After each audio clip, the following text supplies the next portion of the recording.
Okay, good morning. So, ari na punta sa atong the Holy Word for Morning Revival. Schedule na to karon week 5, day 4, Thursday. So, ari ta sa ato ang Bible verses.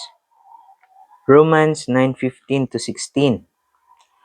For to Moses he says, I will have mercy on whomever I will have mercy, and I will have compassion on whomever I will have compassion. So then it is not of him who wills, nor of him who runs, but of God who shows mercy. So, dire ipasabot sa Romans 9:15 to 16. Nga agya po'y word nga mercy. Same kagahapon. Balik-balik atong word nga mercy ato. So, dire gipakita dire ani nga verse nga bisan ang Diyos sa God of mercy or Diyos sa pagkamaluluyon. Gingon dire na naa siya pagpili, iyahang pagpili sa iyang gusto nga hatagan ning kaluoy. So sa kani nga aspeto is wala tay mahimo ani nga kanang wala tay laing mahimo ani kundili ang pagpangayo ra jud sa iyahang kaluoy nga mahimo ta niyang hatagan sa iyang kaluoy. So ingon mo siya na I will have mercy on whomever I will have mercy. So bisan Diyos siya sa kaluoy, naa siya'y kanang iyahang gusto or pagpili niya kung kinsa iyang hatagan sa iyang kaluoy.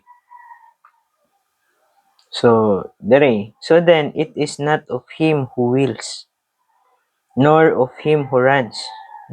Dili lang kini sa nagbuhat or sa ningdagan, dili sa kini sa ningdagan. Pero sa kundili sa Dios nga naluoy.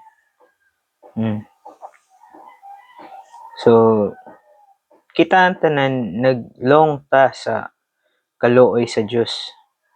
Pero ang Dios naa jud siya'y will, nasa siya'y will nga kung kinsa iyang hatagan sa kaluoy.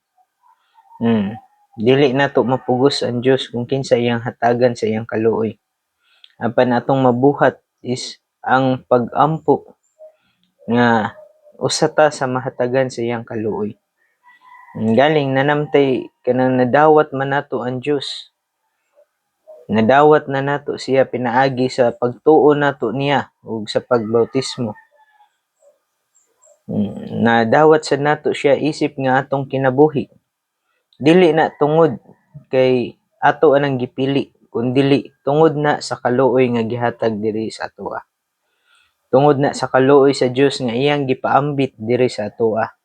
Nga nakadawat ta siyang kinabuhi, nakadawat ta sa ang pagtuo, pinaagi sa pagtuo ug pagbautismo niya nakabaton ta sa iyang grasya, nakadawat ta sa iyang kinabuhi.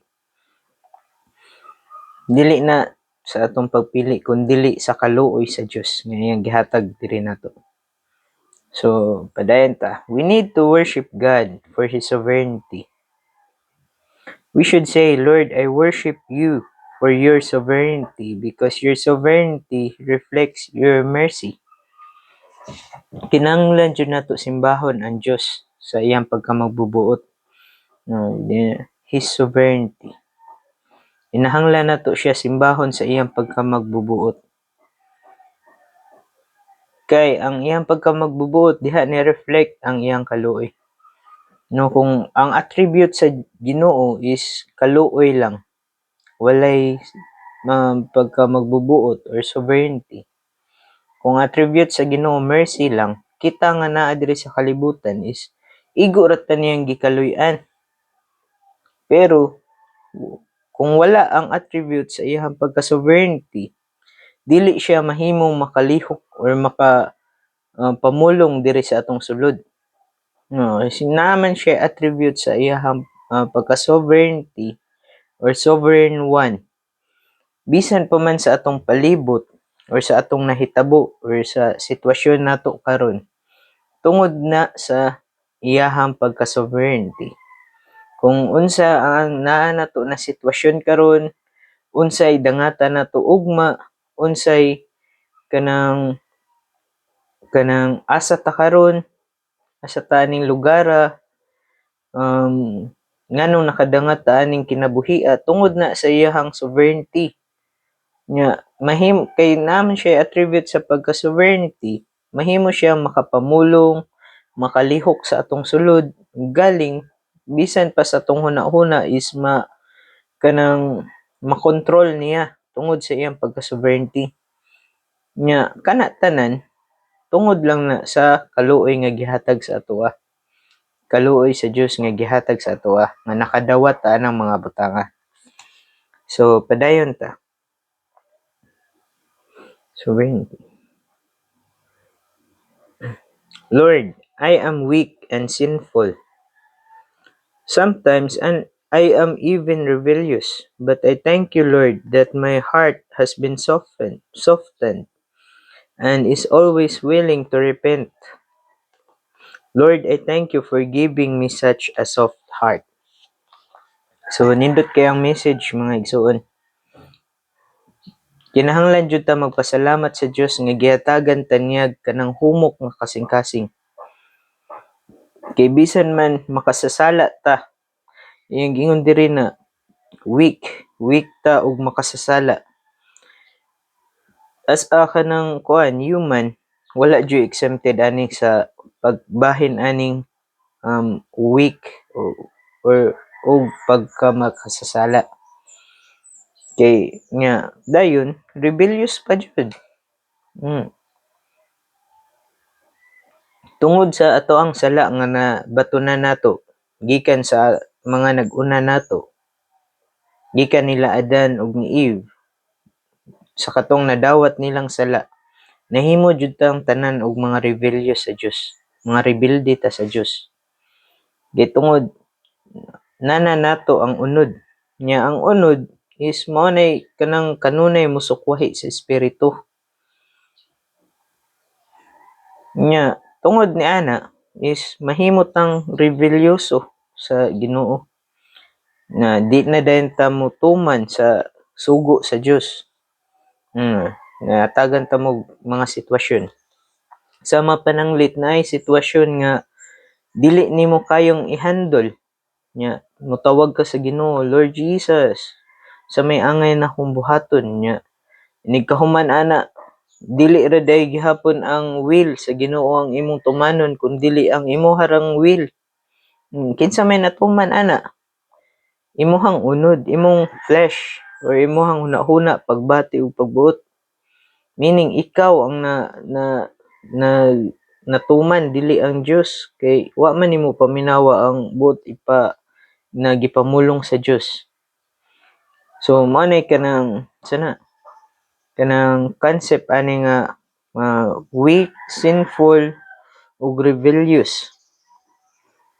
Manang giingon ato nga message nga thank you Lord nga gihatagan ko nimo soft heart. Gihatagan ko nimo kanang humok nga kasing-kasing kay pinaagi ani once na makahibalutan na nalapas na dayta or nakasala na ta sa Dios. Dali ra din tang mo repent or moduol niya na Lord, pasaylo ako sa mga kalapasan nga akong nabuhat. Manay buti pasabot ani mga igsoon. So, if you know God's sovereignty, you will thank Him for His mercy. Kung kung nakahibalo ka sa magbubuot sa Dios, magpasalamat jud ka tungod sa iyahang pagkamaluluyon. And you will realize even as you come to the meeting of the church that you are under the Lord's sovereign mercy. Consider how many people are involved with sinful things or with worldly things, but we desire to come together in the Lord's presence, listen to His word, to seek what is on His heart, and to participate being one with Him. So, mga igsoon, na-joy time nga, na-joy mahitabo nga mga believers nga naa jud isip nga tao makabuhat jud sila sa makasasalon or hulog nga bahin galing worldly things pag gani ang gipasabot diri. Pero tungod bisan ingon ana sila mga igsoon gyapon na sila, mga believers gyapon na sila. Dili na nato mawala kay nanam na sila sa bahin sa lawas sa Dios. Apan kinahanglan ra jud ta magpasalamat kay bisan gali kita nga naglong ra jud ta sa mga church meetings, naglong ra ta na moadto kanang meeting sa church na maminaw sa presensya sa maminaw sa mga pag-ebanghelyo sa mga igsoon sa presensya sa Dios nya maminaw sa iyang mga pulong to seek what is on His heart and to practice one with the Lord. Na bisan ingon ana ta nga bisan pud nga makita nato ang mga igsoon I mean nay mga ingon ana nga igsoon nga nagkinabuhi sa mga hulog nga butang, worldly things, walay exempted nato sa kaluoy sa Dios. Sila ug ikaw or kita tanan nakaadto tag meeting tungod sa kaluoy sa Dios, tungod sa pagka magbubuot ug kaluoy sa Dios. Dili na nato maingon nga nagbuhat man ni ang igsoon og bati nga butang oy. Dili ta makaingon ana. Kinahanglan ta modayeg sa Ginoo tungod sa iyahang kaluoy, tungod sa iyang pagkamagbubuot. Naa ta nausa ngadto sa iglesia. Naa ta nausa sa lawas sa Dios. Nya nausa ta sa iyang presensya, nausa pud ta tanan sa Dios. Mao ganing gihatagan kuan na ni na message na nag-una na gihatagan tag humok nga kasing-kasing. Kay tungod sa paghatag sa Dios og humok nga kasing-kasing moduol jud ta ngadto sa Dios. Submit jud ta sa Ginoo. Bisan unsa pa nato kahulog or ka makasasal-on, mobalik jud ta ngadto sa presensya sa Dios. So, aray na tas today's reading. It is of the Lord's mercy that we can attend the church meeting. Mato akong gingon. Many of us can testify that the happiest night of the week are the meetings night. Maglibog ko usahay na sa weekends, labi na sa among trabaho, naman mi kanang Sunday, walay duty. Naimudanin ako og mga kanang mga ng pag-adto bitaw ngadto. Nya madani sa ko sige pananglitan nay kauban ako na na sila'y handa sa ilaha birthday. Nya dili na magtotoo ha. Nya dayon danihon ko niya na adto ta tagsa ra bitaw na Domingo tagsa ra kay na mahitabo niya. Domingo pa jud watay duty niya. Moa na din sila na ayaw lag adto sa imuhang meeting oy. Yan ang absent lang sa jud usa ra bitaw na kaadlaw. Pero muan ako na kung suwayan ako basing unyang hapon mahitabo ay pwede ko makaadto pero inig kahapon ana after the church meetings napadyoy mga meetings nga mahitabo. So makaingon ko na mas nindot pa man diri mas nindot pa man na diri na lang ko sa meeting kaysa moadto pa ko ngadto na inig kahuman tagbaw ra tag kanang kabusog. Wa ta kay baw unsay madangatan nato ngadto. So naadyoy time nga makaingon jud ta na the best jud ang nasa meeting. Labi kanang naa ka sa nagpractice ka sa pagkausa sa Ginoo. Padayon ta. Praise the Lord that according to His sovereign mercy, we can come together in the meetings. The more we recognize God's sovereignty, the more grateful we shall be of His mercy. Hallelujah! God's mercy has been sovereignly bestowed upon us. Sometimes we may be stubborn, but in the Lord's sovereign grace, we can be stubborn only for a short while. Then we repent either to the Lord or to the one who have wrong, to the one we have wrong. So nadyo usahay nga kanang muwa jud ka sa espiritu. Nay usahay nga kanang di dahin ka makaliso sa espiritu. Pero tungod sa grasya ug sa pagka magbubuot sa Dios, naay mag-agulo sa atong sulod. Dali ra dayon tang makaduol ngadto sa Dios, makapangayog pasaylo sa atong nasad-an or makapangayo tag pasaylo ngadto sa Dios. This desire to repent is the Lord's mercy to us. The morning is an excellent time for us to repent, and we make confession to the Lord. I thank the Lord that every morning we can have new beginning. As we spend time with Him, we may realize that we have made mistakes. Then we repent, confess, and experience a genuine spiritual cleansing. What a mercy that we are willing to repent, to confess, and to be cleansed by the Lord.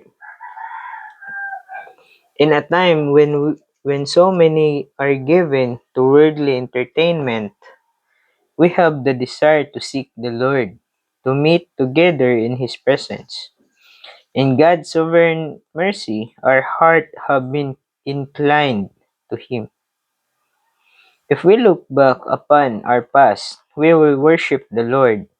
Before we were born, we selected us and predestinated us and arranged everything related to us, including the time and place of our birth. However, if we look back upon our past, we will worship the Lord before we were born. He selected us and predestinated us and arranged everything related to us, including the time and place of our birth. Mao na tungod na sa pagka magbubuot sa Dios. Bisan pa kuno sa kay gitudlo naman tandaan, bisan pa kuno sa ato ang natawhan sa lugar nga kung asa ta gibutang sa Dios, makaingon guro ta nganong dili man ko diri gipakataw, nganong gipakataw man ko sa akong inahan ug amahan, nganong dili man sa kato nga inahan atong nindot kayo pagkabutang ilang pamilya. So kana tungod na sa kanang kabubuton sa Dios, gipili na kandaan, gitudlo na kandaan sa Dios bisan pa man gani sa imong natawhan, sa lugar kung asa ka natawo ug sa imong kanang sana imong date nga kanus-a ka natawo, gikuan na gi-arrange na sa Ginoo, gi-place na sa Ginoo aron nga time nga kanang madani ka sa Ginoo, inigtawag sa Ginoo nimo is naa-din ka madala, naay purpose kung nganong naa ka diha. Gipasabot diri naay purpose kung nganong naa ka diha o giunsa ka pagkaluwas nya bisan pa gani sa imuhang kanang pagkatawo or kung asa ka natawo nya or kanus-a unsang pitsaha ka natawo, kahibaw ang Dios ana gi-arrange na daan. Gali mabasa na nato ang Apostle Paul na katong time na adto siya padong siya sa Damascus, na katong gipakita siya sa Dios. Katong si Saulo pa siya na time niya gipakita siya sa Dios niya. Dayon pag adto niya atong lugar is din nisugat niya para bautismuhan siya. Para maluwas siya, maanak siya pag-usab. So meaning gi-arrange na tanan sa Dios. Bisan unsa pay sitwasyon nga mahitabo sa atoa is tungod na sa kaluoy sa Dios, sa iyang pagkamabubuot nya tanan kana tanang mga butang is na-arrange na sa Ginoo. Diba?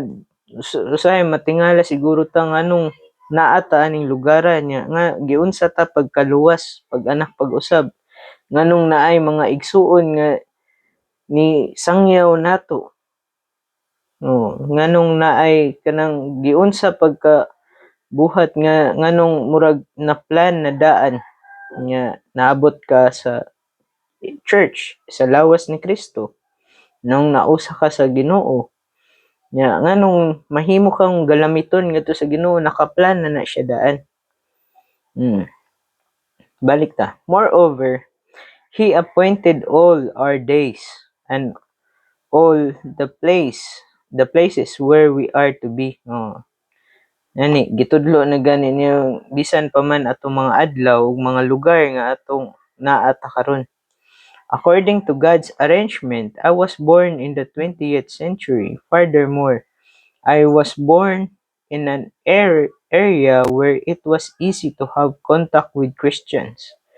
Nindot kayo ang katang ang nag-message kay nataw jud siya nga naadyoy kung asa siya nataw is naadyoy mga igsuon ato nga dapit. This was all together of God. Everything that happens to us is a matter of divine mercy.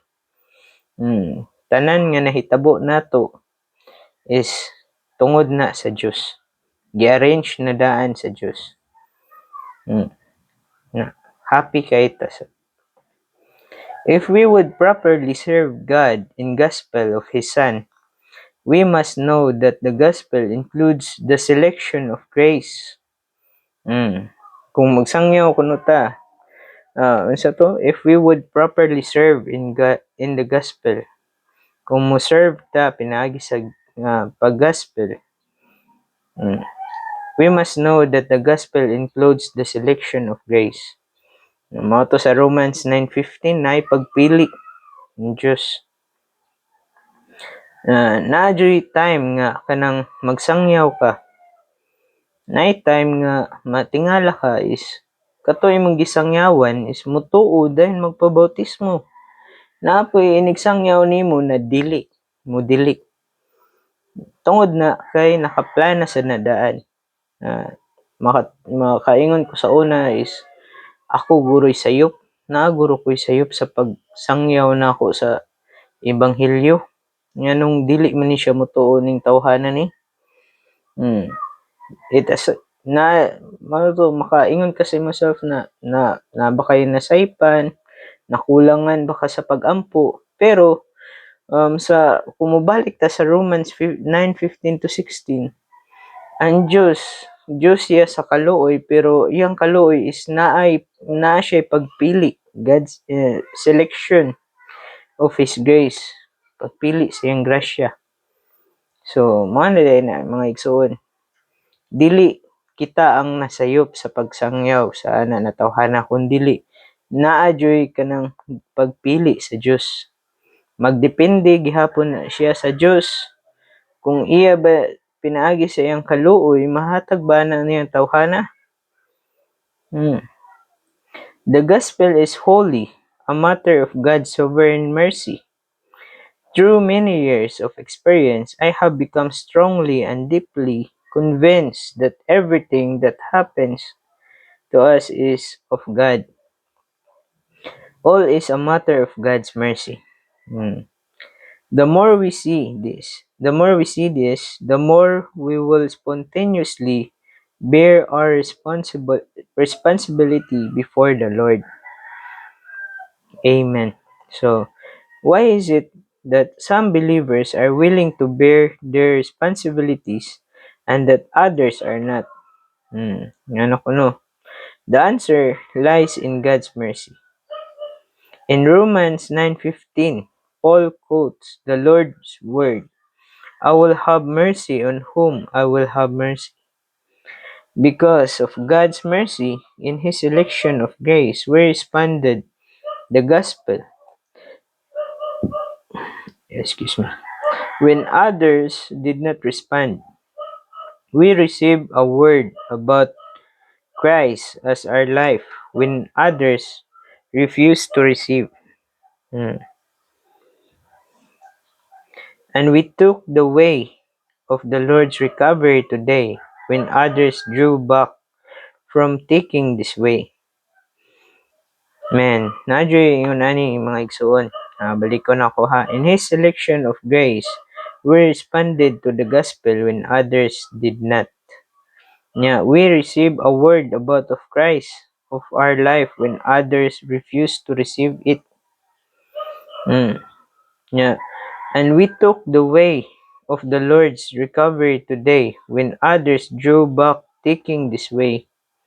So, diri, gipasabot diri na nay nagdala na to sa sometimes nay magdala na to sa um, kani nga paagi or nay nagdala na to sa church. Nya, ang katong mga nagdala nato, the more nga nakita ta or the more nga na-enjoy na nato ang church life, makita pod nato nga mura na noog sila may ni back, ni quit back or ni surrender na sa church life. Sakit kay paminawon mga igsoon. Yeah, napajud. Some can testify that although they are in the Lord's recovery today, those who brought them to this way did not come this way themselves. So, kani sakit sad ni kaayo. Sa natay makita nga ang igsuon lipay na kay sa iyang church life, makaingon siya na mao na jud ni ang tinuod nga kanang iglesia, mao na jud ni ang tinuod nga lokal na diri na sinati na ko ang presensya sa Dios. Pero after many months or years, ang igsuon makita nato nananoon siya ngadto sa lain nga grupo. Kuan kay subo kay paminawon mga igsoon. Naay mga ingon ana nga kuan kanang unsa na naay mga ingon ana nga mga kasinatian.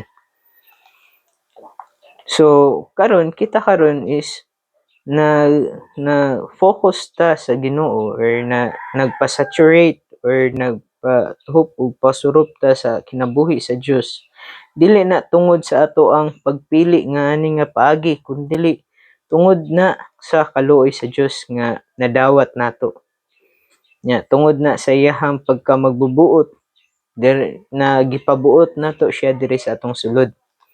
So, amen mga igsoon. Mao na to ang last part. Praise the Lord.